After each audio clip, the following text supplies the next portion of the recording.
Now, when I say artificial intelligence, you probably immediately think of things like how Amazon's able to recommend different products to you, or say how YouTube is able to suggest video clips that you might like. Or you might be thinking of something more sinister, such as, Skynet, but, I don't know why you would think that.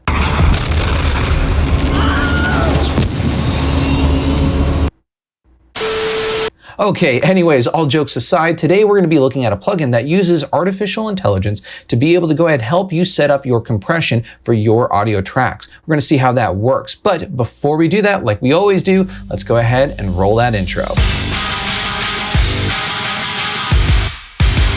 So the plugin that we are looking at today is called SmartComp 2, and it is by a company named Sonible. Now, what they are claiming that you can be able to do with this plugin is actually use something what they call is spectral dynamic compression to be able to use AI technology, which in essence sets up the parameters for your compressor for you based on the audio track. Now, that's quite a big claim, the fact that it just essentially sets up the compression for you. And to be honest, I'm curious to know, is this something that it can actually live up to, or is this just another gimmick? Now, what we're gonna go ahead and do to make it a bit of a challenge here is I have a song in Pro Tools that we're gonna go ahead and mix using only the SmartComp 2 compressor for any compressors we plan to use in this small mix. Not only that, we're gonna go ahead and make it a little bit more challenging. We're going to use it on every single group bus and even the master bus to see how it fares. But before we can do that, let's go ahead and take a quick look at what the parameters are for this compressor. Let's jump into it. All right, so we have the SmartComp 2 open up in front of us here, and well, just taking a glance at it, it looks fairly similar to a normal compressor. I mean, here at the top, we have our ratio. We also do have our threshold as well. To the left and right-hand side of it, we have our parameters for attack and release, where we can go ahead and change the speeds of those if we'd like. So again, it looks like a pretty simple compressor, but there are some very unique differences. If you actually see here underneath where you would set your speed for your attack and your release, you have this arrow that you can go ahead and expand that menu, which allows you to go ahead and alter the shape of the attack and release. That is pretty cool. What makes this so different than a typical compressor, say like an 1176, you can't change the shape of it, which is kind of what makes, things like an 1176 so different to say like an LA2A compared to maybe like a tube style compressor. They all have a little bit of a different type of sound. This here allows you to go ahead and create the anticipated sound that you want right out the bat. So we can go ahead and have it so that way it has a little bit of a longer attack and hold. Again, you can change the shape feature as well. And again, you can also do this for the release. So that is pretty interesting and pretty cool. Now, whether that actually makes a difference, we're gonna go ahead and hear in a little bit. Now, what I also want to look at some other different controls that you don't normally see with a usual compressor that the SmartComp 2 has, is this actually has a built-in EQ. So this almost works a little bit like a channel strip, but I'll be honest with you, I'm the kind of guy, I like to use a separate type of plugin for my EQ before I feed it into my compressor. So this is nice to see, but more than likely I will not be using this. But just know there is a high pass, a low pass filter, and then we have two middle bands as well, which you can go ahead and manipulate. Now, let's go ahead and look at this section underneath here. Okay, so this section here is going to be what they call the spectral dynamics section. And right off the bat, it's actually disabled. And the reason why is because we need to go ahead and actually use the AI technology of this plugin by feeding some sort of audio source through it, so that way it knows what to do with it. So to do this, to set this up appropriately, we have this kick drum here that we're going to go ahead and feed into the compressor, and it needs to analyze it. But before we can do that, there's this drop down menu, and by default it's set to universal. But if we expand this, you can actually see here we have different types of presets for a variety of different types of audio sources: bass, drums, guitars, keys. We even have, again, different types of profiles that we can use on the master bus. What we're going to go ahead and click here now is go ahead and click this kick drum one. Now, what we need to do next is go ahead and play back the audio source, but first click this button, which is kind of like a record arm, so that way it knows to anticipate the audio coming in and it'll analyze it. So let's go ahead, click this, and now let's go ahead and press play and see what happens.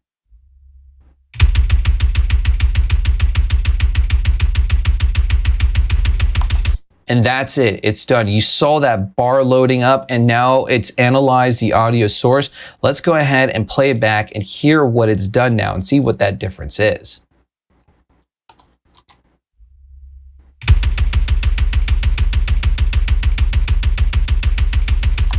All right, so one thing I'm noticing right off the bat is that first now is quite louder than the rest of them. I think we can go ahead and maybe manipulate the attack to see what's going on there, to see if it will go ahead and catch that. So it looks like it's only 35 milliseconds here, which is a pretty fast attack, but I wonder if we can tighten this to see if that will make a difference. Let's go dramatic first, and then we'll pull back. Let's go ahead and flatten that and see what happens now. Oh yeah, it's crushing that kick drum. So let's go ahead and pull that back a little bit. Maybe we can go ahead and change the shape of it as well. And now let's take a listen.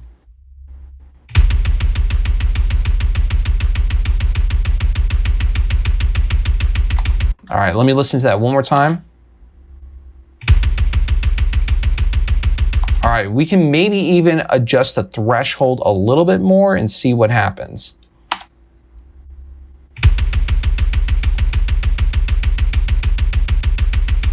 So right off the bat, I noticed that, again, this is supposed to be a plugin that says that it can go ahead and analyze your audio and set up essentially what would be the perfect settings. Now, obviously, you're going to need to go ahead and make some changes. But again, with what that claim is to what we're seeing, obviously, it's going to require you to go ahead and verify the changes that it's making and maybe make some adjustments as well. But still, overall, pretty cool. Not upset with it, but just something to keep in mind. Also, I notice here is that the release is set to auto. So let's go ahead and expand this now, and now we should have control of the release as well. Let's try to make this more of a fast release and see what happens.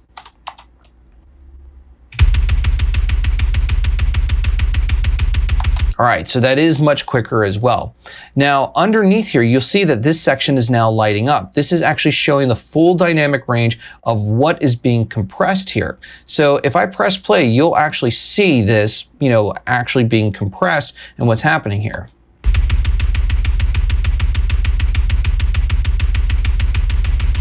Right, but now what we can go ahead and do is they have this spectral link section where what we can do, it'll go ahead and compress the rest of the audio, what it would do normally as if it was a single band compressor outside of whatever is in this spectrum. So right now it's from the human hearing range, which is from 20 hertz to 20,000 hertz, but we can actually slide this up. Let's try, 500, and now let's take a listen to what that's doing.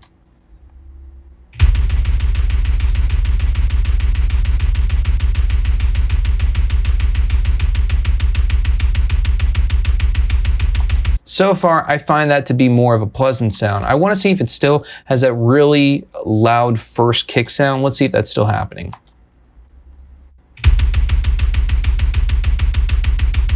Yeah, so it's still there, but so far I do like the sound. We might need to tweak this a little bit more, but good to know.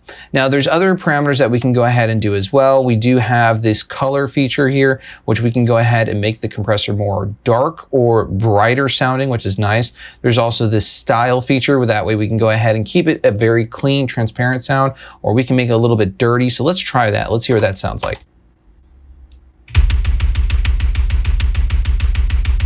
So it almost sounds like you're driving it. Not bad, pretty cool to see here. Let's go ahead for now, let's keep the kick with these settings and let's go ahead and try to see what it sounds like on the snare next. Okay, so to save time for this video, what I have already done is go ahead and analyze the snare using another instance of SmartComp 2. And I gotta say, it so far sounds a lot better than what it was doing with our kick. So what I'm gonna do is first bypass this. Let's take a listen to what the snare sounds like by itself, and then I'll go ahead and engage SmartComp 2, and let's hear what it's doing there.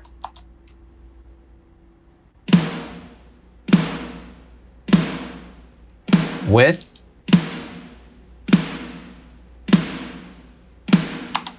that is the recommended settings that it set up for me after analyzing the snare, and I gotta say it sounds pretty good. You definitely get a little bit more aggression from it, and with this being more of a rock metal song, this I think is perfect. Let's take a look at some of these parameters that it suggested for us. So we have a 2-to-1 ratio. almost a -40 on the threshold. We also do have our attack here, which it's went ahead and set up the shape, and it looks like the release is set to auto. On the spectral dynamic section, doesn't look like it added any style or color, which again, I think that's more for personal flavor if we want to go ahead and do that. We're not going to change it because what I want to do for this challenge is actually leave it so that way we're not changing any of the parameters. I want to know what SmartComp thinks is the best situation. I even went back to the kick and I analyzed it again, and I'm leaving the settings. So we're going to go ahead and keep it and hear what the final mix sounds like just using only SmartComp 2's recommendation. So that is the snare. What we're going to go ahead and do next is actually the drum sum, and I'll explain why we're not going to do these other two in a second. Let's go ahead and jump over to that next part. All right, so like I mentioned, we're actually going to skip these two tracks, and the reason why is for two reasons. The first track here is actually going to be like a snare reverb, so I don't think it's fair to go ahead and criticize or critique, better said, the SmartComp 2 when it doesn't have a feature on a reverb send like that. I think it's best to leave it alone.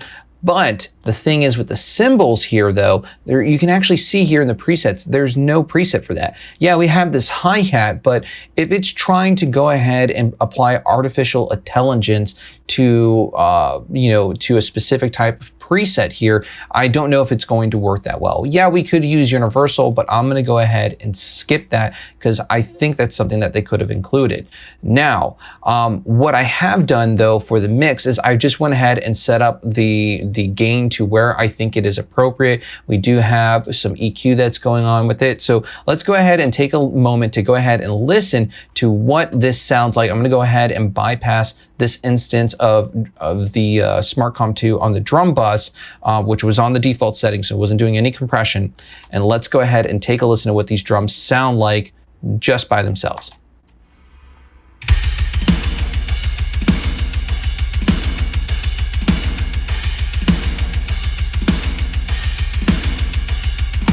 All right, not bad. So let's go ahead now, enable SmartComp 2. We're gonna go ahead and set this to drum bus, and let's go ahead and play that back again, and we're gonna go ahead and analyze and see what it does.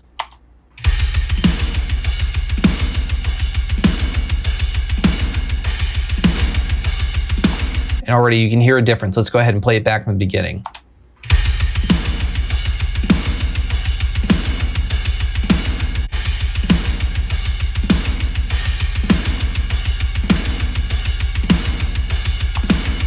I don't know, guys. For me, I feel it really glues the drums together. I'm pretty impressed. I think in terms on the spectrum on the scale here, if there was a needle to go ahead and say which side this was falling towards, I'd probably say this is going less from the gimmick and more to something that is more true. Now, is it perfect? I don't think so far with what we saw with the kick, but so far I like what I'm seeing it do on the majority of content that we're working on, which again, so far has just been the snare and cymbals, but let's go ahead and now see how it works with guitar. With our rhythm guitars already loaded and analyzed by SmartComp 2, let's go ahead and take a quick listen to what they sound like without the compressor, and then we'll go ahead and re-engage it and hear what that sounds like. This is starting without.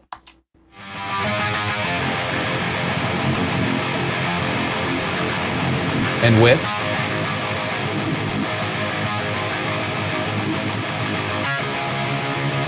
And for me, that sounds a little bit more gentle. So already a unique sound, but interesting settings. I think for metal, maybe you want something a little bit more aggressive, but good to know. Let's see how it treats the other guitars, which we have a lead and a clean sounding guitar. Let's look at those next. So here's what our lead and our clean guitars sound like without SmartComp 2, and then we'll go ahead and play it again with.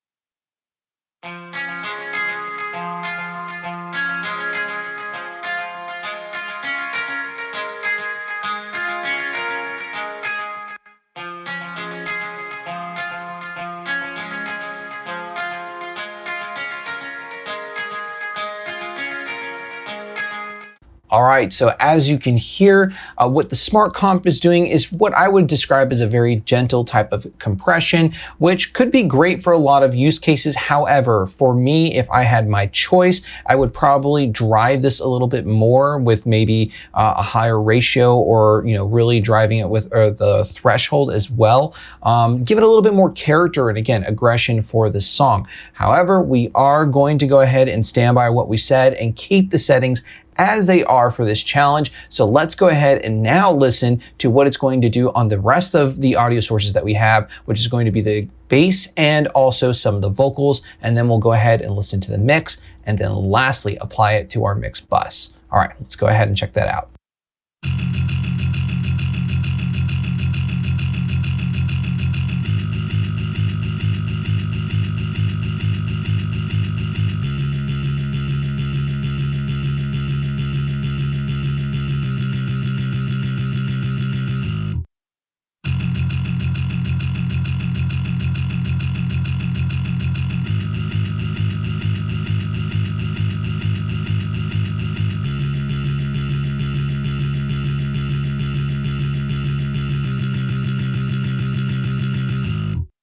It's time I break all the rules that they made.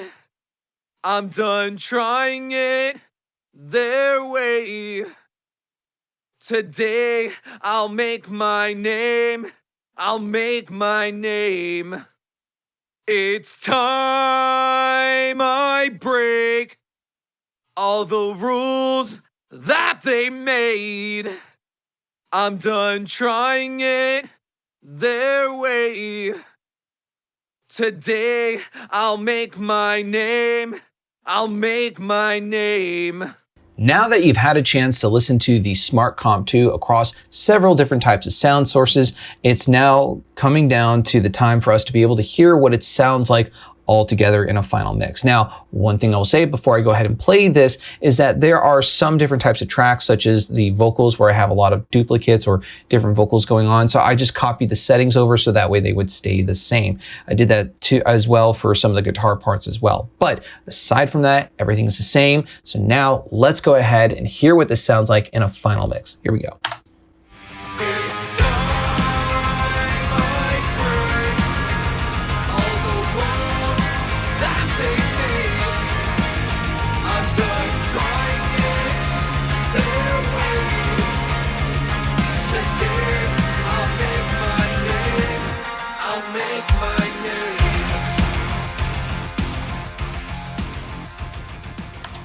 Hey, you know what? To be honest, that wasn't that bad. Now, there are some things I can definitely hear. One thing that is very obvious to me is like the snare is really hot. It's really loud. And the same thing goes for the clean guitars. They're just poking out a bit. It's nice to hear them, but I would definitely go ahead and scale them back as well. So that's just something to keep in mind. But now let's go ahead and go for the final challenge here, which is going to go ahead and be to enable SmartComp 2 on our master bus. Now, I will go ahead and just disclose, I do have the Waves NLS here. That's just adding some harmonics, and we also do have some tape saturation as well that's happening, which, yes, is providing a little bit of compression, just naturally what it does, but I do like the way how it sounds. But what our main source of compression is going to be here, though, is going to be the SmartComp 2. Normally, I'd probably use like the Waves SSL compressor, but we're going to go ahead and give this a shot. I already ran it through the analysis, or through the AI system, so to say, for SmartComp 2, and we have it set to mix rock. Let's go ahead and play this and hear what this sounds like now.